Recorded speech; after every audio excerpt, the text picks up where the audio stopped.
युग और मन्नत की कहानी एपिसोड 135। शाम 5 बजे रेस्टोरेंट।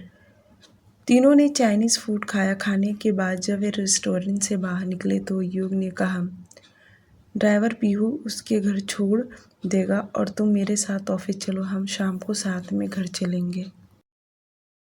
जो ड्राइवर पहले उन दोनों को लेकर आया था उनको युग ने कॉल करके वापस बुलाया और पीहू कार में बैठकर वहाँ से कांदिवली चली गई। युग मन्नत को अपने साथ लेकर ऑफिस चला गया क्योंकि वह इतना जल्दी घर जाकर क्या करेगा, तब तक काम तो कर ले। मन्नत और युग जब कार में बैठे तो मन्नत बहुत सारे सवाल युग से पूछे जा रही थी, जैसे कि डॉक्टर निहारिका ने इतने सारे टेस्ट क्यों किए, इतना सारा पीहू से सवाल क्यों पूछ रही थी, क्या कोई प्रॉब्लम है। मन्नत के इतने सारे सवाल सुन युग बोला, तुम मुझसे इतना सवाल क्यों पूछ रही हो, मैं कोई डॉक्टर थोड़ी ना हूँ। डॉक्टर निहारिका ने तो कहा है ना कल रिपोर्ट आएगा, वह बताएंगे तो कल ही पता चलेगा हमें। युग का इतना कहना कि मन्नत बोली, हाँ तुम सही कह रहे हो, पर पता नहीं जब पीहू के इतने सारे टेस्ट ले रहे तो मैं टेंशन में आने लगी। पता नहीं मेरी बहन को क्या हो गया है, मुझे लगता है वह गांव जाकर रहने से कहीं उसकी तबीयत में बदलाव आया है। मन्नत के सवाल सही थे पर युग क्या ही बोले, क्योंकि इसका जवाब उसके पास खुद नहीं था। और वे दोनों कुछ ही देर में बजाज इंडस्ट्री पहुंच गए। कार के दोनों साइड से युग और मन्नत बाहर निकले और बिल्डिंग के अंदर चले गए। युग अपने साथ मन्नत को कैबिन में लेकर आया। वह अपने चेयर पर बैठ गया तो मन्नत सामने वाले चेयर पर बैठी। वह कंटिन्यू युग को देख रही थी क्योंकि बैठते ही फाइल चेक करने लगा और जो कुछ मिस्टेक नज़र आ रहा था तो वह लैंडलाइन से कॉल करके तुरंत कैबिन में बुलाकर मैनेजर को बता रहा था। मन्नत काफ़ी देर तक युग को देखती रही कि वह कितना सीरियस होकर काम कर रहा है। उसे इस तरफ बैठे अब आलस आने लगा और वह उबासी लेते हुए बोली, युग अब मुझे बैठा नहीं जा रहा। ये सुन युग बोला, अंदर जाकर आराम करो, तुम्हें बैठने के लिए किसने कहा। मन्नत तुरंत उठी और अंदर कमरे में जाकर लेट गई। आज वह सुबह से जरा भी आराम नहीं की थी, जिसके चलते उसे जल्दी से नींद आ गया। करीब 7 बजे युग अपने काम साइड में रखा और उठकर खड़ा हुआ। जब अपने कमरे में गया तो देखा मन्नत एकदम गहरी नींद में सोई हुई है। युग मुस्कुराते हुए उसके पास गया और बेड पर बैठ उसको उठाया। मन्नत बहुत देर से सोई थी, जिसके चलते वह उठ गई। सोने की वजह से उसका बाल बिखरा गया था। उसको नींद में देख युग बोला, रोज़ दिन भर इसी तरह सोती हो तुम।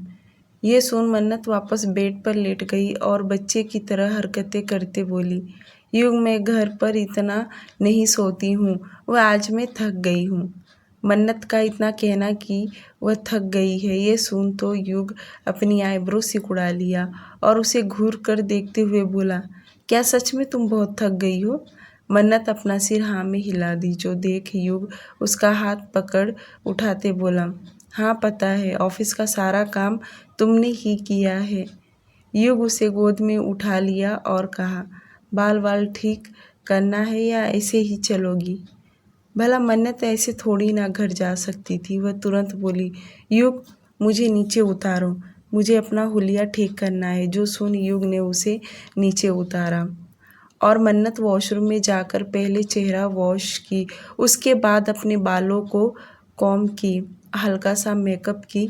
इन्हीं सब में उसके 8 बज गए। दोनों कैबिन से बाहर निकले, कार में जाकर बैठे। ड्राइवर ने कार स्टार्ट किया।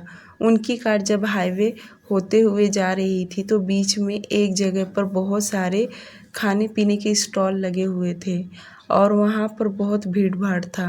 मन्नत खिड़की से बाहर देख रही थी, जो देख वह तुरंत युग से बोली, युग युग कार रोको, मुझे वह पॉपकॉर्न खाना है। युग ने तुरंत कार रोकने के लिए कहा और खुद भी खिड़की से बाहर देखा तो सच में वहाँ पर खाने के तरह तरह की स्टॉल लगी हुई थी और पब्लिक की भीड़ भी वैसे ही था। बाहर का नज़ारा देख युग बोला, तुम्हें भूख लगा है तो चलो हम रेस्टोरेंट चलते हैं। ये सुन मन्नत बोली, नहीं, मुझे रेस्टोरेंट खाना खाने नहीं जाना है। मैं तो अब घर जाकर माँ के हाथों का खाना खाऊंगी। पर मुझे पॉपकॉर्न और आइसक्रीम, वो दोनों चीज़ मुझे अभी खाना है। मन्नत बच्चे की तरह जिद करने लगी, जो देख युग शेरा को जाकर लाने के लिए कहा। शेरा कार में से बाहर निकला और जाकर उसने 2 स्मॉल साइज पॉपकॉर्न का पैकेट लिया और कुल्फी वाला आइसक्रीम खरीदा। शेरा लाकर युग के हाथ में दिया। युग ने मन्नत को देते कहा, लो अब खाओ।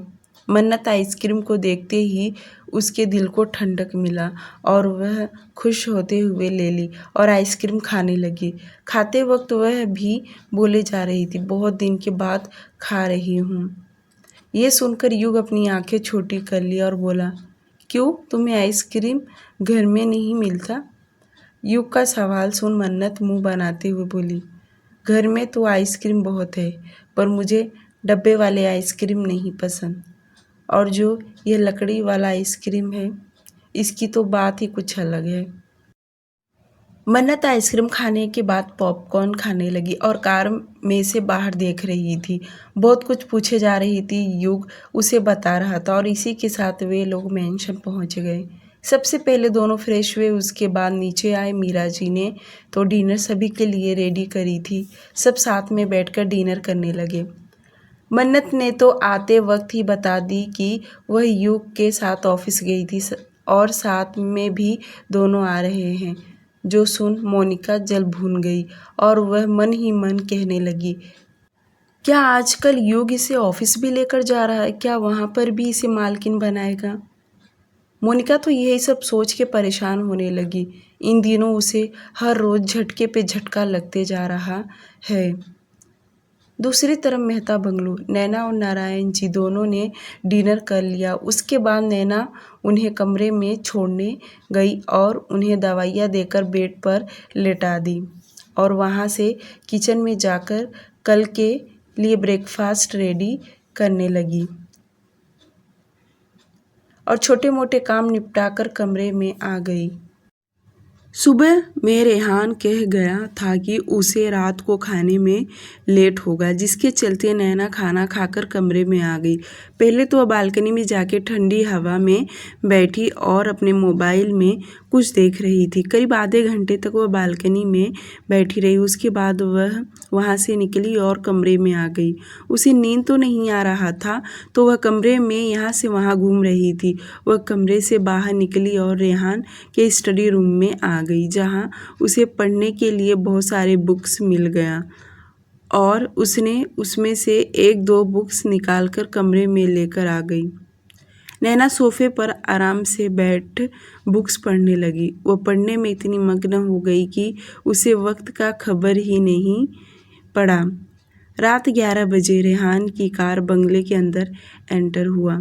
वह कार में से बाहर निकला और सीधे अंदर आया तो पूरा सन्नाटा था, क्योंकि इस वक्त सब के सब सोए हुए थे। रेहान सीढ़ियों से चढ़ते हुए कमरे में आया तो उसका ध्यान सोफे पर सो रही नैना पर गया, जो उसके हाथ में बुक था और वह सोफे पे सिकुड़ के सो रही थी। बुक का पेज ओपन ही था।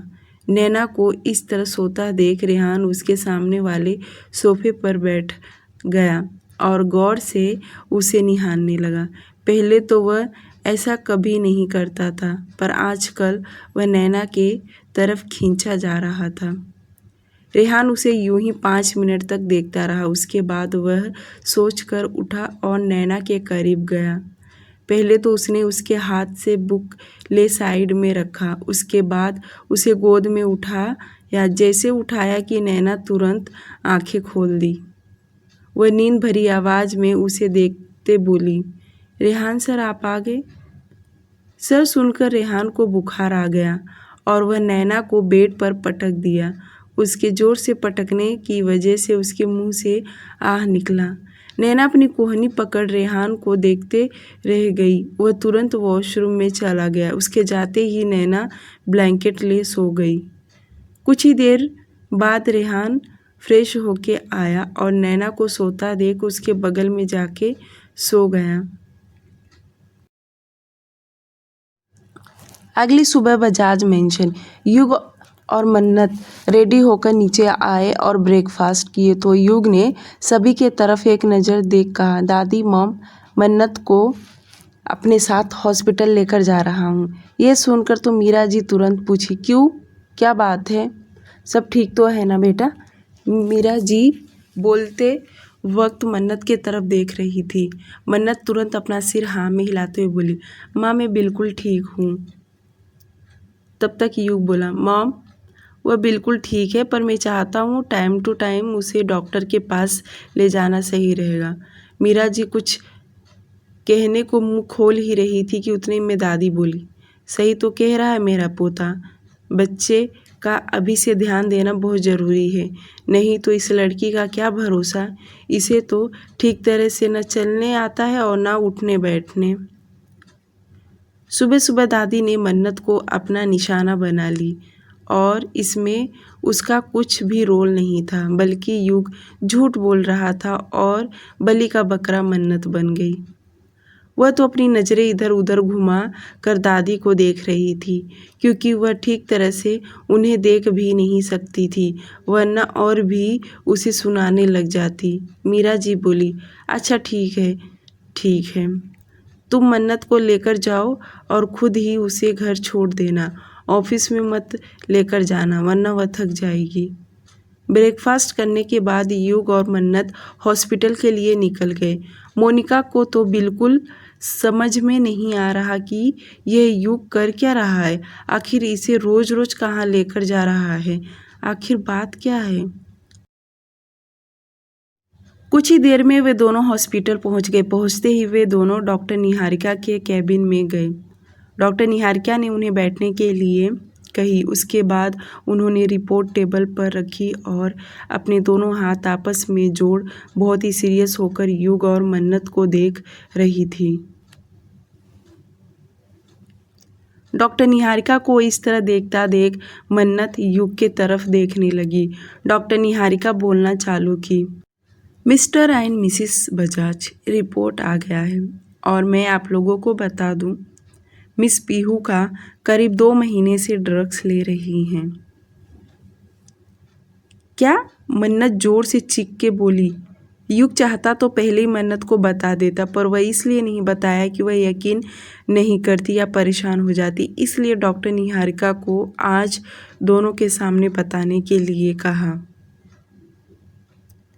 मन्नत तेज आवाज़ में बोली, ये आप क्या कह रही हैं कि मेरी बहन ड्रग्स लेती है? मैं बिल्कुल भी यकीन नहीं कर सकती। यह ज़रूर आपके रिपोर्ट में कुछ प्रॉब्लम हुआ होगा। आप क्या, अगर मेरी फैमिली भी कहेगी तो भी मैं यकीन नहीं करूँगी। मन्नत का ये कॉन्फिडेंस देखकर डॉक्टर निहारिका एकदम सीरियस होकर सारी रिपोर्ट टेबल पर खोल कर दिखाने लगी और उन्होंने साथ ही साथ में कहा, मिसेस बजाज, जब मैं आपके घर आई थी और ब्लड ले टेस्ट की तो यही रिपोर्ट था, और कल जब उनका ब्लड टेस्ट और उनकी बॉडी का भी टेस्ट किया गया, यही रिपोर्ट है। अगर आपको यकीन नहीं तो आप किसी और भी हॉस्पिटल में उनका चेकअप करवा लीजिए। 1 घंटे के बाद अब जाकर मन्नत को यकीन हुआ कि उसकी बहन का रिपोर्ट सच में ड्रग्स आया है। ये सब देख मन्नत के होश उड़ गए। मन्नत अपनी बहन के हेल्थ को लेकर अब परेशान होने लगी। आखिरकार ड्रग्स कैसे ले सकती है? वह युग के तरफ देख बोली, युग, मुझे अभी भी यकीन नहीं हो रहा कि पीहू ड्रग्स लेती है। आखिर वह ये सब क्यों कर रही है? उसे ये सब कहाँ से मिला? वह ज़रूर मयंक को भुलाने के लिए यह सब की है। मन्नत तुरंत युग से बोली, यह बात उसके मम्मी पापा को बताना बहुत ज़रूरी है, वरना इसका इलाज कैसे होगा, क्योंकि यह बात छुपा कर वह नहीं रख सकती। दोनों हॉस्पिटल से बाहर निकले। युग ऑफिस जाने के बजाय वह कांदेवली केशव जी के घर गया, क्योंकि इस वक्त पीहू घर पर नहीं होगी और वे लोग आराम से बातें कर सकते हैं। दोनों जब केशव जी के घर पहुंचे तो केशव जी अपना टू व्हीलर चालू कर रहे थे और जैसे उन्होंने युग और मन्नत को अपने घर आते देखा तो वह तुरंत रुक गए और उन दोनों को घर के अंदर आने के लिए कहा। जैसे अंदर आए तो सीमा जी केशव जी को देख बोली, आप अभी तक फैक्ट्री गए नहीं? तब तक युग और मन्नत दोनों अंदर आ गए और उन्हें सीमा जी अजीब तरीके से देखने लगी। वह भी समझ रही थी कि आजकल युग और मन्नत यहाँ क्यों आ रहे हैं। वह मन ही में यही सोच रही थी कि फिर भी आगे जाकर उन दोनों को बैठने के लिए बोली और उन दोनों के लिए कॉफ़ी बनाने किचन में चली गई। थोड़ी देर में सीमा जी कॉफ़ी लेकर बाहर आई तो मन्नत अपने पापा से बोली, पापा मुझे आपसे पीहू के बारे में बात करना है। ये सुन केशव जी बोले, क्या बात करना है, बोलो बेटी। पीहू का नाम सुनते ही सीमा जी चौंक कर उसे देखने लगी। आखिर क्या बोलना चाहती है। मन्नत युग से बोली, युग तुम ही बताओ सबको, मुझसे तो नहीं होगा। युग कॉफ़ी का मग हाथ में लिया और एक सिप लेते हुए कहा, हम दोनों हॉस्पिटल से आ रहे हैं। कल पीहू का जो टेस्ट हुआ था उसका रिपोर्ट आ गया है और डॉक्टर ने हमें उसके तबीयत के बारे में बताया। डॉक्टर का कहना है कि पीहू ड्रग्स लेती है। युग अपनी बात ख़त्म भी नहीं किया था कि सीमा जी चौंक कर आगे आई और तेज़ आवाज़ में बोली, क्या वह डॉक्टरनी पागल है क्या? मेरी बेटी के ऊपर उल्टा सुल्टा इल्ज़ाम लगा रही है। सीमा जी गुस्से में बोल रही थी, जो देख केशव जी उन्हें शांत होने के लिए बोले और युग को आगे बोलने को कहे। युग आगे बोला, वह कम से कम 2 महीने के ऊपर हो गया है ड्रग्स लेते हुए। मन्नत बीच में बोल पड़ी, पापा वह ज़रूर मयंक को भुलाने के लिए ये सब कर रही है। युग और मन्नत की बातें सुन केशव जी को बिल्कुल भी यकीन नहीं हुआ। वह भी शॉक्ड हो गए कि पीहू के टेस्ट करने के बाद नशा करती है, ऐसा रिपोर्ट आया है। केशव जी तो बिल्कुल भी यकीन नहीं कर रहे थे। उन्होंने ये भी कहा कि पीहू दिन रात उनके साथ रहती है, तो कब उसने नशा किया? वे जब असम में थी तो उसका तुरंत तो एडमिशन नहीं हुआ। आने में 15 दिन पहले उसका एडमिशन हुआ था और तुम लोग कह रहे हो कि 2 महीने से ड्रग्स ले रही है। ये कैसे पॉसिबल हो सकता है? मैं बिल्कुल भी यकीन नहीं करूँगा। वह तो घर में से बाहर भी नहीं निकलती थी और हम लोग उसके ऊपर नज़र रखते थे, कहीं वह कुछ कर ना ले। और ड्रग्स उसे देगा कौन? वह किसे जानती पहचानती नहीं है। केशव जी सही तो कह रहे थे, क्योंकि जिस दिन मयंक उनके घर आकर प्रॉब्लम क्रिएट किया उस दिन से तो वह घर से बाहर भी नहीं निकली और ना ही उसके पेरेंट्स उसे बाहर कहीं जाने दिए। तो ड्रग्स उसे मिला तो मिला कहाँ से? यह बात तो मन्नत और युग भी सोच में पड़ गए। केशव जी सही कह रहे हैं, आखिर उसे ड्रग्स मिला तो मिला कहाँ से? कौन है इसके पीछे? युग बोला, माना आप लोगों को इस बारे में कुछ पता नहीं होगा, पर क्या ऐसा हुआ है कि कोई बाहरी आप लोगों के घर में आया हो? मेरा मतलब जब आप असम में थे, कोई ऐसा जो घर पर आया जाया करता हो। मैं ये नहीं कहता कोई मेल पर्सन हो, ऐसा भी हो सकता है कोई फीमेल जिसने पीहू को इन सब में मदद की हो। युग की बातें सुन केशव जी सीमा जी के तरफ देखे, जो भूत बनी खड़ी थी। उन्हें इस तरह खड़ा देख केशव जी बोले, सीमा तुम्हें क्या हो गया? तुम कौन सी दुनिया में खोई हो? उनकी आवाज़ सुन सीमा जी हड़बड़ाते हुए उनकी तरफ देखने लगी तो केशव जी आगे बोले, जब हम असम में थे तो क्या कभी ऐसा हुआ है मैं नहीं रहा हूँ और कोई लड़की पीहू से मिलने आई हो? केशव जी ने अपनी बात भी पूरी नहीं किए कि सीमा जी झल्लाते हुए बोली, मुझे अपनी बेटी पर पूरा भरोसा है, वह कभी ऐसा कुछ नहीं करेगी। मन्नत को तो कुछ काम ही नहीं है जो सुबह सुबह आकर उस पर इल्ज़ाम लगाने लगी है। मन्नत के प्रति सीमा जी का रवैया युग को अच्छा नहीं लगा और ना ही केशव जी को, जो बिना सोचे समझे खरी खोटी सुना देती है। उसके पहले ही केशव जी गुस्से भरे लहजे में बोले, सीमा तुम कैसी बातें कर रही हो? मन्नत कोई मनगढ़ंत कहानी बनाकर नहीं कह रही है। डॉक्टर का रिपोर्ट आया है। तुम्हें बात समझने के बजाय जिम्मेदारियों से भाग रही हो, बल्कि मन्नत पे सवाल उठा रही हो। केशव जी अपने तेज तर्रार आवाज में बोल रहे थे कि उतने में युग बोला, कोई बात नहीं, ये बात ही ऐसी है कि किसी को यकीन नहीं आएगा। तो मैं चाहता हूँ जो अब तक पीहू मेडिसिन्स ले रही है वे सब एक बार डॉक्टर को चेकअप कराया जाए, ताकि पता तो चले प्रॉब्लम कहाँ से स्टार्ट हुआ है। ये सुनकर सीमा जी की तो हवा टाइट हो गई। वो अपनी बड़ी बड़ी आंखों से दोनों को घूरने लगी। वही मन्नत उठी कमरे में जाने के लिए तो सीमा जी आगे आकर उसके सामने खड़ी होकर रोक ली। यह देख तो केशव जी का पारा चढ़ गया और वह सोफे से उठे बिना कुछ कहे कमरे में जाकर पीहू के सारे मेडिसिन्स उठाकर बाहर लेकर आए। अब तो बेचारी सीमा जी कुछ कर ही नहीं सकती। वह सबको रोके तो कैसे रोके। मेडिसिन्स टेबल पर रखकर एक एक निकाल निकाल कर रखने लगी।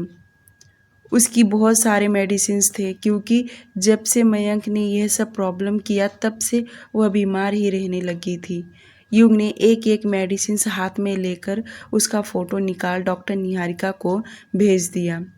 फ़ोटो भेजने के बाद उसने उन्हें कॉल किया और बताया कि जल्दी से चेकअप करके बताएं। डॉक्टर निहारिका ने 10 मिनट का वक्त मांगा और उसके बाद उन्होंने कॉल डिस्कनेक्ट की और मेडिसिन्स की सारी फ़ोटो देखने लगी। फाइनली मेडिसिन्स से एक छोटी सी डिब्बी थी, उस पर कोई स्टिकर नहीं लगा था, जो युग ने उसे खोलकर फ़ोटो भेजा था, जो दिखने से ही डॉक्टर निहारिका समझ मेडिसिन्स में गड़बड़ है। सब कुछ ठीक तरह से देखने के बाद उन्होंने तुरंत युग को कॉल लगाई। युग ने तुरंत उनका कॉल रिसीव किया। कॉल के दूसरी ओर से डॉक्टर निहारिका बोली, मिस्टर बजाज, ऑलमोस्ट सारी दवाइयाँ तो उनकी कंडीशन के हिसाब से सही है। बाकी जो आपने डिब्बी ओपन करके फ़ोटो भेजा है, आई थिंक मुझे उस पर डाउट है। क्या वह आप हॉस्पिटल भिजवा सकते हैं, ताकि मैं उसे चेक कर सकूं, क्योंकि उस पर कोई लेबल या स्टिकर नहीं लगा हुआ है। युग ने कॉल स्पीकर पर रखा था, जो कि सीमा जी और केशव जी भी सुन रहे थे। उनकी बातें सुनकर केशव जी अब फिर से एक दफ़ा परेशान होने लगे। परेशानियां तो उनका पीछा ही नहीं छोड़ रही है। आए दिन मुसीबत कम होने के बजाय बढ़ते ही जा रहा है। युग ने डॉक्टर निहारिका से कहा कि कुछ ही देर में वह ड्राइवर के हाथ से दवाई उनके हॉस्पिटल भिजवा देगा। इतना बोलकर युग ने कॉल काट दिया। केशव जी इतना सुनकर अब पीहू पर भड़कने लगे। उनका गुस्सा तो 7वें आसमान पर पहुंच गया और वह भड़कते हुए कहने लगे, यह लड़की बचपन में ही मर गई होती तो अच्छा होता। अगर मुझे पता होता कि आगे चलकर ऐसे काम करेगी तो मैं खुद ही इसे जान से मार देता।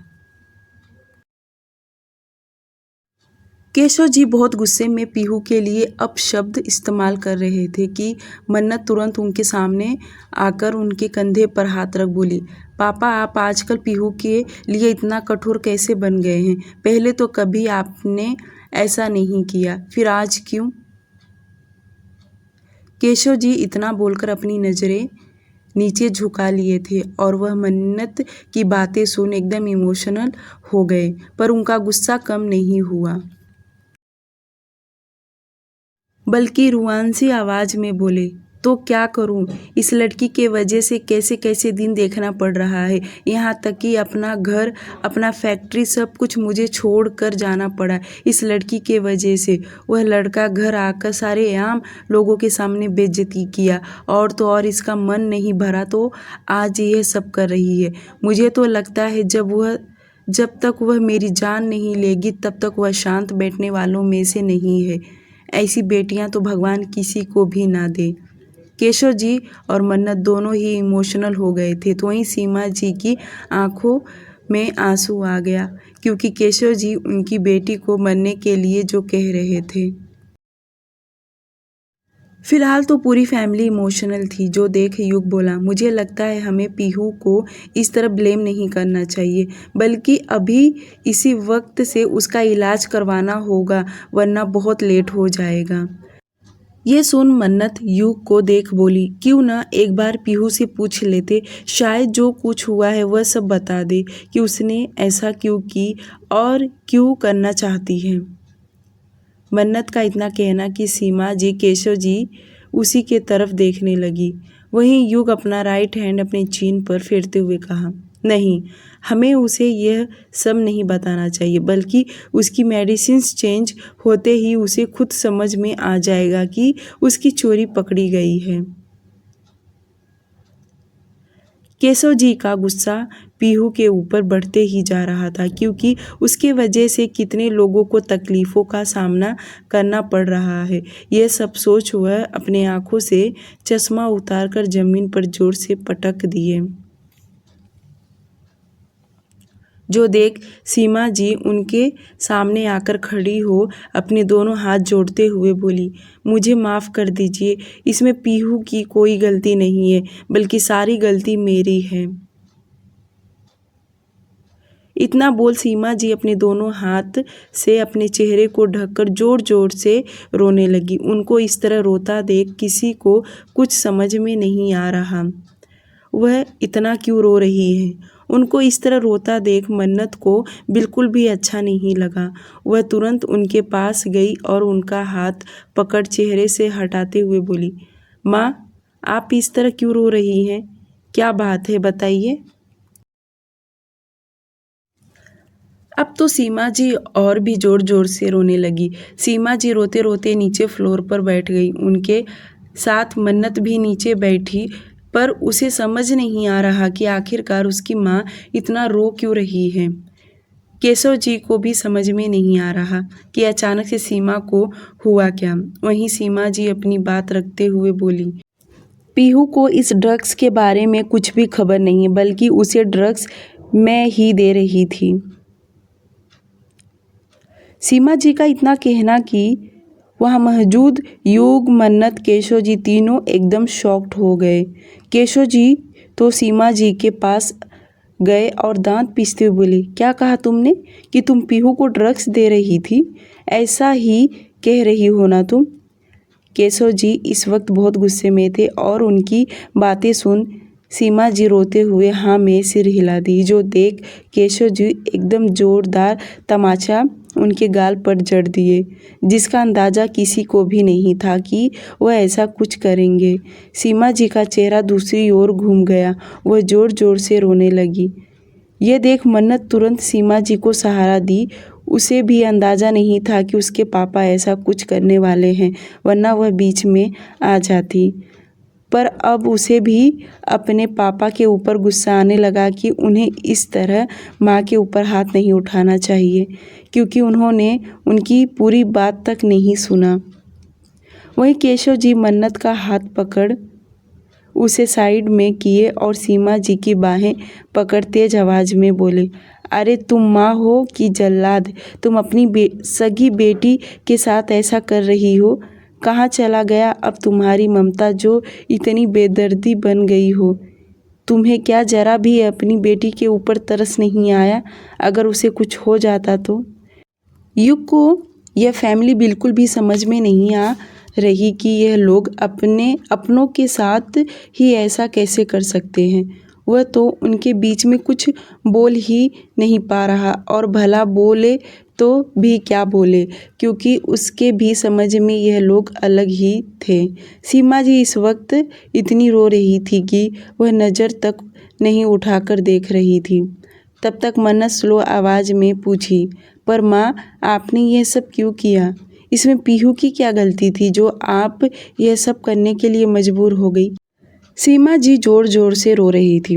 वह मन्नत की बातें सुन अपने आंसू पोंछी और तेज़ आवाज़ में बोली, मैंने जो कुछ की वह सब पीहू के लिए की, क्योंकि वह आत्महत्या करने जा रही थी और मैं हर घड़ी उसके साथ नहीं रह सकती थी।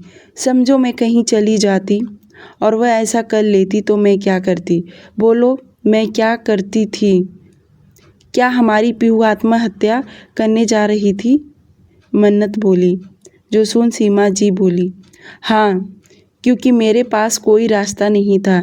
मैंने भी अपने दिल पर पत्थर रखकर उसे यह ड्रग्स दी थी और जब पहली बार दी तो उसे ड्रग्स दी और 10 से 12 घंटे सोई थी।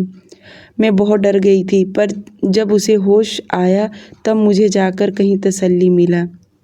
सीमा जी बोल ही रही थी कि केशव जी वापस उनके पास आए और आंख दिखाते हुए बोले, तुमने ये सब करने से पहले मुझे क्यों नहीं बताया? ये सब करके तुम क्या साबित करना चाहती हो कि पीहू ठीक हो जाएगी? बल्कि तुमने उसकी लाइफ खराब करके रख दिया है, बर्बाद कर दिया मेरी बेटी को तुमने। और मैं उसे हर घड़ी भला बुरा कहता रहता था, पर तुम्हारी आत्मा तो देखो कितनी ढीठ औरत हो तुम। केशव जी इस वक्त सीमा जी को बिल्कुल भी देखना नहीं चाहते थे। मन्नत अपनी माँ और पापा के बीच में खड़ी हो गई ताकि केशव जी वापस उन पर हाथ ना उठा सके। मन्नत उन्हें समझाते हुए बोली, पापा प्लीज़ पहले माँ की पूरी बात तो सुन लीजिए, उसके बाद आपको जो कहना है कहिए। इतना बोल मन्नत सीमा जी की तरफ देखी और बोली, माँ बताइए कहाँ से आपको यह सब ड्रग्स मिला और ये आइडिया आया तो आया कहाँ से आपको? सीमा जी बोली, तुम्हें पता है ना, जाने के पहले जो डॉक्टर को पीहू का इलाज करने के लिए आया था उसी से मैंने यह ड्रग्स खरीदी की और उसने मुझे सब समझा दिया कि कब कब कितने कितने मात्रा में देना है। तो क्या पीहू को इस बारे में पता है? युग पूछा। युग की आवाज़ सुनते ही सीमा जी उसके तरफ देखने लगी, बल्कि मन्नत और केशव जी भी, वह दोनों भी उसे ही देख रहे थे। सीमा जी आगे बोली, नहीं, पीहू को इस बारे में बिल्कुल भी पता नहीं है। उसे तो यही लगता है कि मैं उसे दवाइयाँ देती हूँ और मैं उसे रोज़ ड्रग्स नहीं देती। जब भी उसे मयंक की याद आता है या उसकी तकलीफ़ और बढ़ता है तब मैं उसे यह दवाई देती हूँ। और जब परसों वह सुबह उठ नहीं रही थी तब मैंने रात को उसे दवाई दे दी। ये सुन युग बोला, डॉक्टर निहारिका का यही कहना है कि आपने ड्रग्स के साथ उसे एक केमिकल भी दिया है जो कि वह अपना सब कुछ भूल जाए। युग का इतना कहना कि सीमा जी उसके सामने जाकर खड़ी हो बोली, हाँ तुम सही कह रहे हो, केमिकल भी दिया था। और पीहू मयंक को भूलने लगी, बल्कि वह तो सभी को भूल गई थी। वह सिर्फ घंटों सोया करती थी और जब उठती थी तो जिस चीज़ को देखी थी वह कंटिन्यू उसी को देखती रहती। मुझे भी लगा था कि कहीं वह पागल ना हो जाए। मुझे भी तकलीफ़ हो रहा था, जिसके चलते मैं उसकी टीचर बन गई और उसे सिर्फ इतना ही बता रही थी कि हम दोनों माँ बाप हैं और मन्नत उसकी बहन, युग उसका जीजा है और जो वहाँ के आसपास के लोग थे उनके बारे में। बाकी मैं चाहती थी कि वह सभी को भूल जाए, बल्कि उसे अपना अतीत याद ही ना हो, और बिल्कुल वैसा ही हुआ। पर वापस मयंक आकर सब कुछ गड़बड़ कर दिया। फिर से मेरी बेटी को वही दर्द और तकलीफ़ शुरू होने लगा, जिसके चलते फिर से मुझे वही सब देने लगी। सीमा जी की बातें सुन तो तीनों शांत हो उसे ही देख रहे थे, मानो उन तीनों के पास कोई शब्द ना हो, क्योंकि सीमा जी सिर्फ और सिर्फ अपनी बेटी को प्रोटेक्ट करने के लिए ये सब कर रही थी। पर उन्हें ये भी सोचना चाहिए था कि इसका साइड इफ़ेक्ट बहुत ख़तरनाक हो सकता है। डियर लिसनर, आज के लिए सिर्फ इतना ही। प्लीज़ इस स्टोरी को लाइक और चैनल को सब्सक्राइब करना ना भूलें।